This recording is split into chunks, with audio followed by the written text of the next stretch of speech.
The strike nobody was supposed to see. Before we get into this story, do me a favor, hit subscribe, drop a like, and comment right now, because by the time this ends, you're going to have a question that won't let you sleep. Welcome back.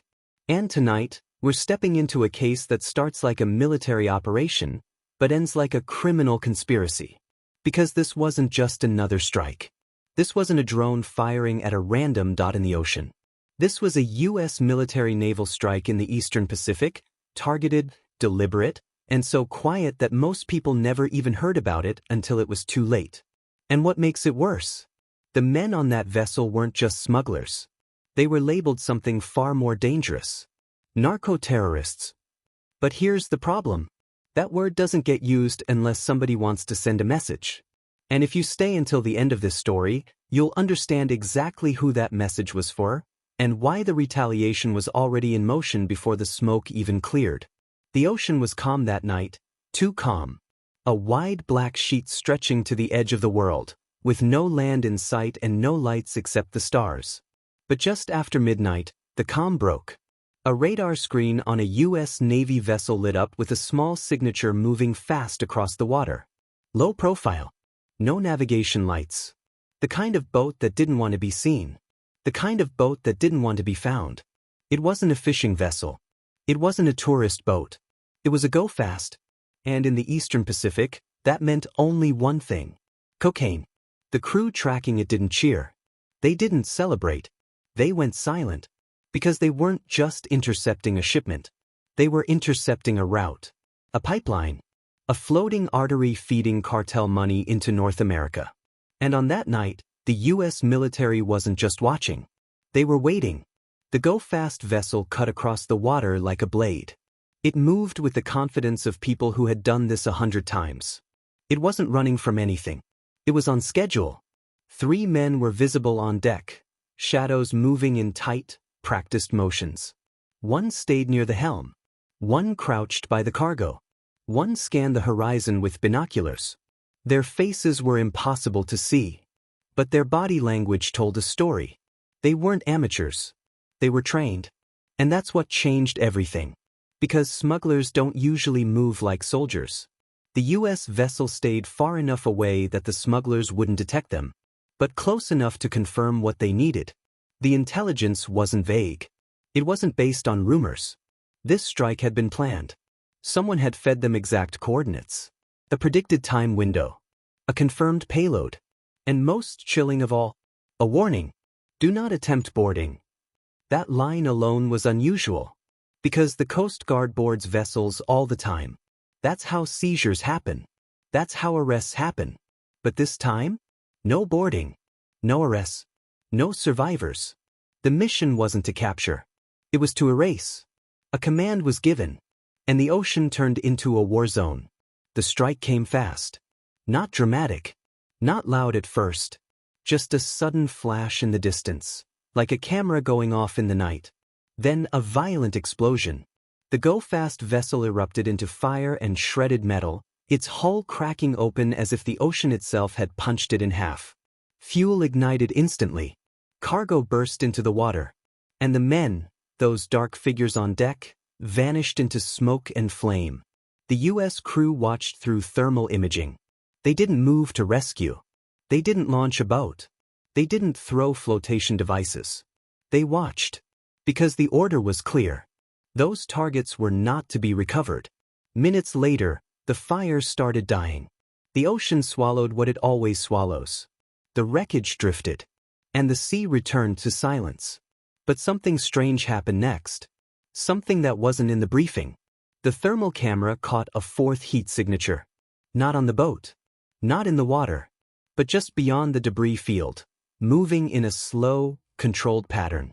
As if someone else had been watching too. A second vessel. Farther out. Too far to see with the naked eye. But close enough to witness the strike. And then, it turned away. It didn't race off. It didn't panic. It simply changed direction like it had expected this. Like it had been there for a reason. That's when the mood on the U.S. ship changed. Because this was no longer a simple interdiction. This looked like a handoff. A setup. A staged execution. And the question nobody wanted to say out loud was the one that mattered most. Who told the US military exactly where to find that boat? And why did the people on it look like they were trained to die? The first report released to the public was short. It was clean, almost sterile. It said the US military had conducted a targeted strike on a suspected drug trafficking vessel linked to narco-terrorism. It said the strike was successful. It said the threat had been neutralized. And then it ended. No names. No photos. No details. Just one phrase repeated like a stamp. Narco-terrorists. And if you know anything about how the US government uses language, you already know what that word does. Drug trafficker means criminal. Narco-terrorist means enemy combatant. It means the rules change.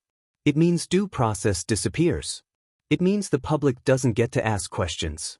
Because once you label someone a terrorist, the story becomes simple. They were bad. We stopped them. End of discussion. But this story didn't end there. It hadn't even started. Because within 48 hours, something happened that made intelligence analysts sit up straight. Cartel chatter exploded. Encrypted messages started spreading across trafficking networks like wildfire. The tone wasn't grief. It wasn't panic. It was rage. And the messages all carried the same idea. This wasn't the US. This was betrayal. That line hit harder than any official report. Because it suggested the strike wasn't just a military operation. It was a targeted kill ordered by someone inside the trafficking world. Someone who wanted those men dead. Someone who wanted that shipment erased. And someone who wanted the US to take the blame. Then came the second detail. The detail that made the entire case turn from drug enforcement into something darker. A US intelligence officer reviewing the strike footage noticed something embedded in the wreckage. Something that didn't belong on a smuggler boat. It was metal. Not cargo. Not engine. Not a weapon. A sealed, military-grade container, bolted into the hull. The kind used for classified equipment. The kind used for communications. The kind used for tracking. The kind used for things that shouldn't exist on a cartel vessel. And when they zoomed in further, they saw markings. Faint, but visible. Not cartel symbols. Not Spanish. Not coded trafficking labels. English. And a serial format that looked disturbingly familiar. Like it had come from a US supply chain.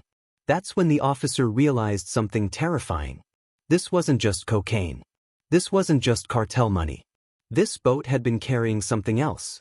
Something the US government didn't want recovered. Something that made boarding too risky. Something that made no survivors the safest option. And as the investigation quietly began behind closed doors, one question rose above the rest. If those men were narco-terrorists, why was US military equipment on their vessel? And just as analysts began tracing the serial markings, another alert came in. A new vessel had been detected. Same route. Same speed. Same profile. But this one was sending a message. Not to traffickers. Not to the cartel. To the United States. It was a short transmission, barely a few seconds long. And it said only 5 words. You killed the wrong men. You killed the wrong men. If you're watching this right now and you're already feeling that knot in your stomach, hit like. And I want you to comment one word, setup. Because by the end of this chapter, you're going to realize this wasn't a drug bust. It was an execution. Welcome back. Because what happened after that strike is where the real danger begins. Not on the ocean. Not in the flames. But inside the intelligence rooms where people don't wear masks, they wear suits. The transmission came in at 3:17. 5 words. You killed the wrong men. It wasn't broadcast openly. It wasn't a radio call anyone could casually intercept. It came through a narrow, encrypted channel, one that shouldn't have been reachable by anyone outside US monitoring systems. Which meant one of two things. Either the cartel had upgraded into a level of cyber capability nobody wanted to admit, or someone on the inside was feeding them access. And that second possibility was the one that made the room go cold. In a secured facility in Florida, a team of analysts replayed the strike footage over and over again. The fireball. The silhouettes. The second vessel lingering at the edge of the debris field. And then the part that wouldn't leave anyone's mind, the container bolted into the hull. A military-grade container, with markings that looked American. The first thing the team did was run the serial format. They didn't have to dig long. The pattern matched a known procurement line. Not commercial. Not foreign. Not improvised. US. And the moment that conclusion hit, the mission stopped being about drugs. Because if US equipment was on that boat, then the question wasn't, who were the smugglers? The question became, who was using cartel routes to move US military hardware across the ocean? Within hours, the case got rerouted. Not to the DA. Not to the Coast Guard. Not even to standard military intelligence. It was pulled into a darker pipeline, one that didn't file public reports. The kind of pipeline where the first rule is simple. If the public ever finds out, nobody survives politically. A senior intelligence officer, someone who had spent his entire career studying cartel networks, made a call that sounded insane at first. He said, "This isn't cartel business." He said, "This is state level." And then he added the line that made the room go silent. "This looks like narco-terrorism, because someone wants it to look like narco-terrorism. Because narco-terrorism is a magic label. Once you apply it, you don't have to explain. You don't have to arrest. You don't have to take prisoners. You don't have to bring evidence into a courtroom. You can strike. You can kill. And you can bury the details." Which is exactly what had happened. But the ocean has a way of refusing to keep secrets. 2 days after the strike, fishermen off the coast of Mexico found something floating. Not drugs. Not wreckage. A body. It was bloated from the sea, skin pale and cracked by salt. But the strangest part wasn't the condition. It was the clothing. This man wasn't dressed like a trafficker. He was wearing tactical gear. Not full military uniform, but something close. And on his wrist was a watch worth more than most people's cars. The kind cartel foot soldiers don't wear. The kind government contractors do. The Mexican authorities tried to keep it quiet. But they couldn't. Because within hours, photos leaked. And once they leaked, the internet did what it always does. It zoomed in. It compared. It matched. And someone online noticed something that made the case explode into a new level of panic. The man had a tattoo. A small, clean emblem near his shoulder. Not a cartel symbol. Not a gang mark. A unit insignia. A style associated with U.S. Special Operations culture. Now, let's be real for a second.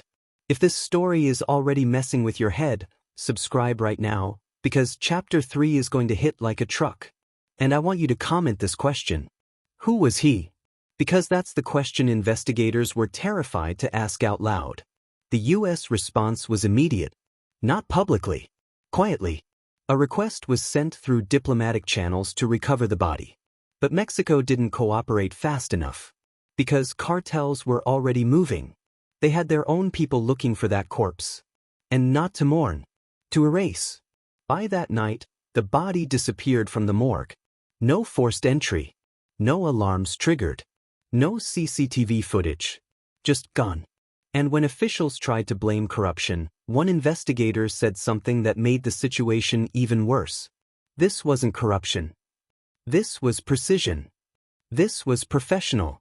That same night, the second vessel, the one that had been seen on thermal imaging, was identified through satellite tracking. It wasn't a cartel go fast. It wasn't a fishing boat. It was a disguised cargo vessel, running under a flag of convenience. The kind of ship that can move through international waters with minimal scrutiny. And its route wasn't heading to Mexico.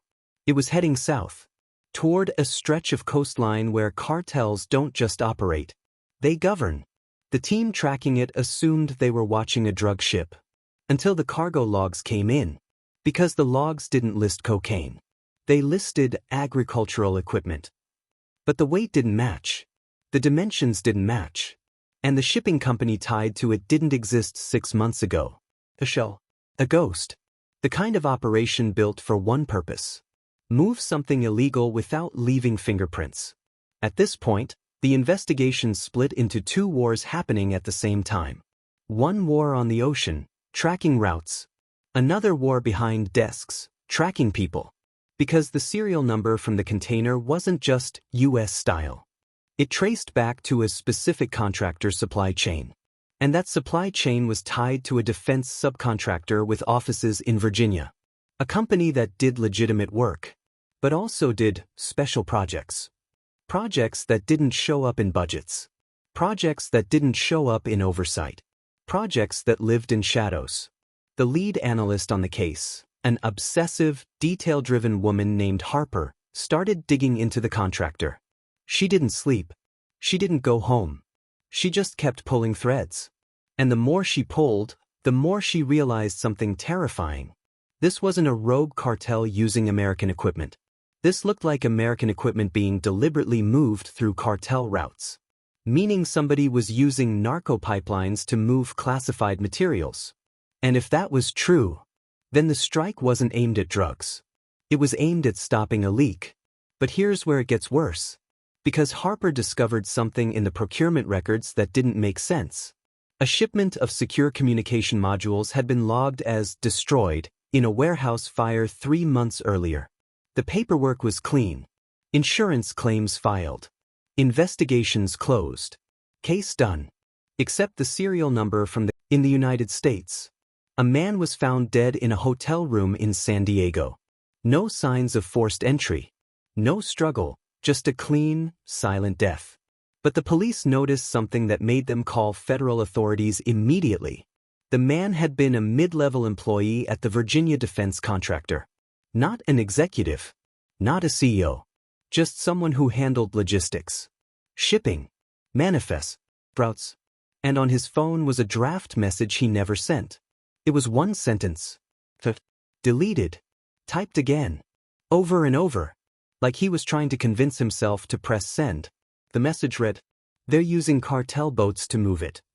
That was the moment the case stopped being a mystery and started being a countdown. Because if that man was killed for knowing, then Harper was already in danger. The analysts were already in danger. And anyone tied to the strike was now part of a war they didn't even know they had joined. Harper went back to the strike footage one more time. This time, she wasn't looking at the smugglers. She wasn't looking at the explosion. She wasn't looking at the wreckage. She was looking at the second vessel. The Watcher. The ship that didn't run. The ship that turned away like it had expected the strike. And as she zoomed in, frame by frame, she saw something that made her blood run cold. A marking on the ship's side. A symbol. Faded. Painted over. But still visible. A corporate logo. The same logo from the Virginia defense contractor.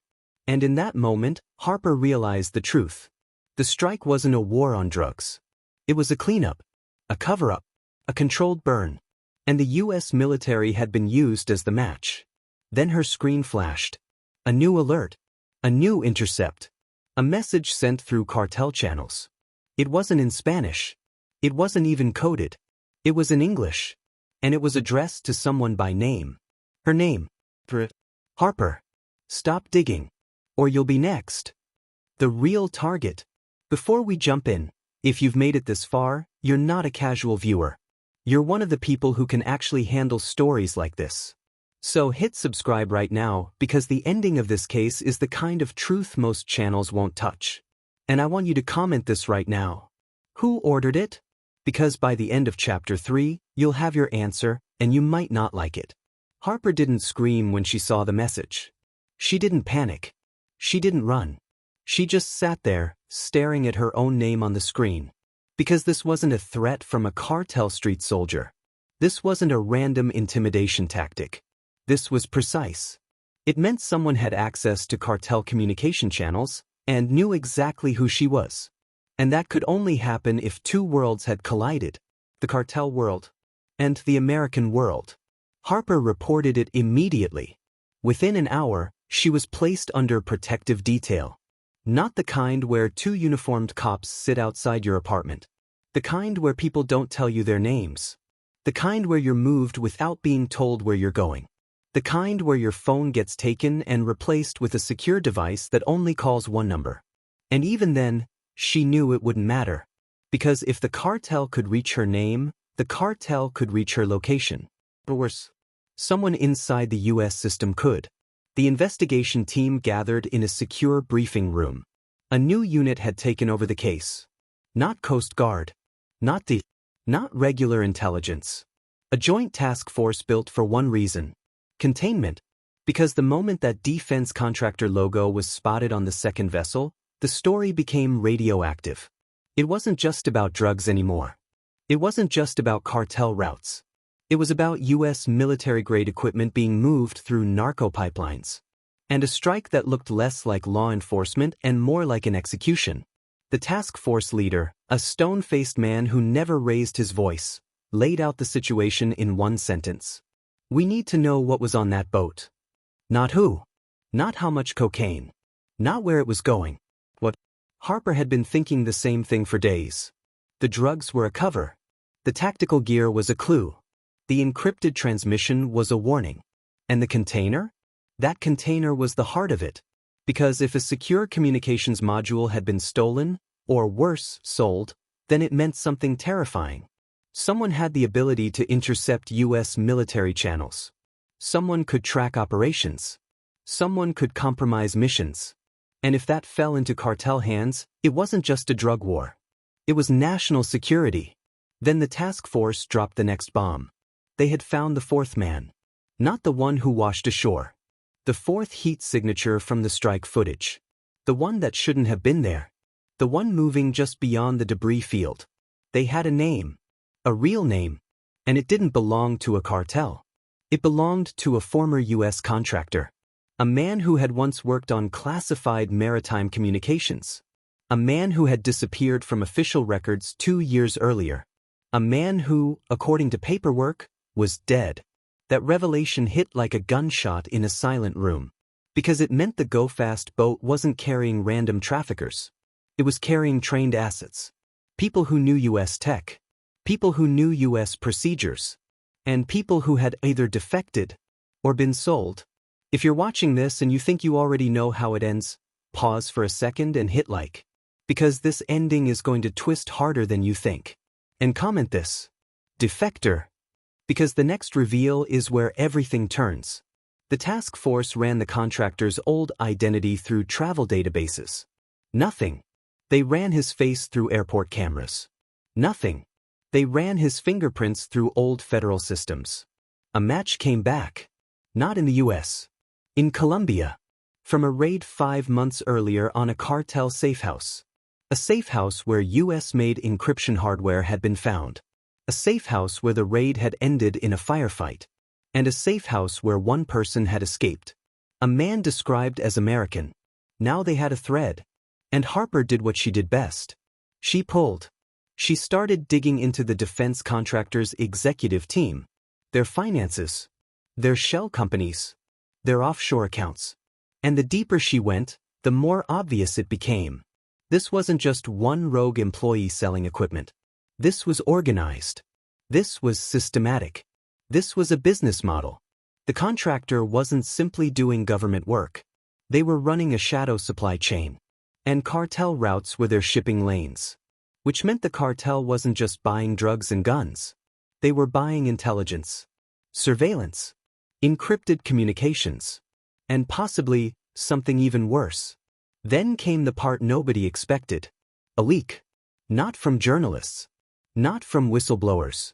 From inside the cartel world itself. A cartel informant, someone who had been quietly feeding information to U.S. authorities, sent a message. One message. And the second Harper read it, she understood why the strike happened.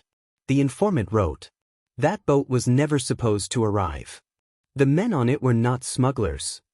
They were couriers. And they were carrying proof." Proof. That single word changed everything. Because if the men were carrying proof, then they weren't being protected. They were being hunted. By the cartel. By the contractor. And possibly, by the U.S. government itself. The informant explained what proof meant. A hard drive. Sealed inside the military container. A drive containing transaction logs. Encrypted communications. And names. Names of cartel leaders. Names of shipping coordinators. Names of U.S. contractors. And names of U.S. officials. Not rumors. Not speculation. actual names, with time stamps, with payment trails, with recorded conversations. That was why the strike was ordered, not to stop cocaine, to destroy the hard drive, to erase the proof, to make sure nobody could ever open that container and see what was inside. If that just hit you like it hit the investigators, subscribe right now. Because stories like this don't happen often. And comment. The hard drive. Because the next part is the moment the entire conspiracy collapses. But the strike failed. Not completely. Because the ocean did what oceans do. It kept secrets. But it also returns them. 3 weeks after the strike, a fisherman in Ecuador caught something in his net. A sealed container. Heavy. Metal. Covered in barnacles. He thought it was scrap. Something to sell. Something to cut open. But when he dragged it onto the dock, 2 things happened. First, men arrived within an hour. Not police. Not military. Men in plain clothes. With clean boots. And no fear. Second, the fishermen vanished. That was the moment the task force realized they were no longer investigating. They were chasing. And they were losing. Because whoever was behind this had resources, international reach, and the ability to erase people without leaving a mark. Harper's protective detail was upgraded. She was moved again, this time to a safe house. And she was told something she had never heard in her career. If you leave this building, you die. No sugarcoating. No reassurance. Just a fact. Then the retaliation arrived. Not a threat. Not a message. An attack. A convoy transporting evidence related to the defense contractor was hit outside San Diego. The attack was surgical. A single vehicle cut them off. A second vehicle boxed them in. And within seconds, gunfire erupted. Not wild spraying. Controlled bursts. Military style. 2 agents were killed. The evidence case disappeared. And the attackers were gone before local police even arrived. This was no longer cartel violence. This was paramilitary. This was trained. This was organized. And it proved what Harper had feared from the start. The cartel had merged with something else. Something professional. Something American. The task force leader finally admitted what nobody wanted to say. This is not a cartel operation. This is a hybrid network. A narco-terror pipeline. And the word narco-terrorism suddenly made sense. Not as a label. As a reality. Then Harper got the call. A private line. A number she didn't recognize. The voice on the other end was calm. American. Older. And he said, "You're brave, Harper. You're also naive." She tried to speak, but the voice continued. "You think this is about drugs. It's not. You think this is about contractors. It's not." Then the voice delivered the sentence that ended the case as she knew it. That strike was authorized, because the hard drive contained a name. Harper whispered, "Whose name?" The voice paused. And then he said it. A name so high-level, so impossible, so politically untouchable that Harper felt her throat tighten. A name tied to national security. A name tied to classified oversight. A name tied to the very system meant to stop this. Harper's hands started shaking. Not from fear. From understanding. Because now she knew the truth. The strike wasn't to stop narco-terrorists. The strike was to protect someone. Someone powerful. Someone who couldn't be exposed.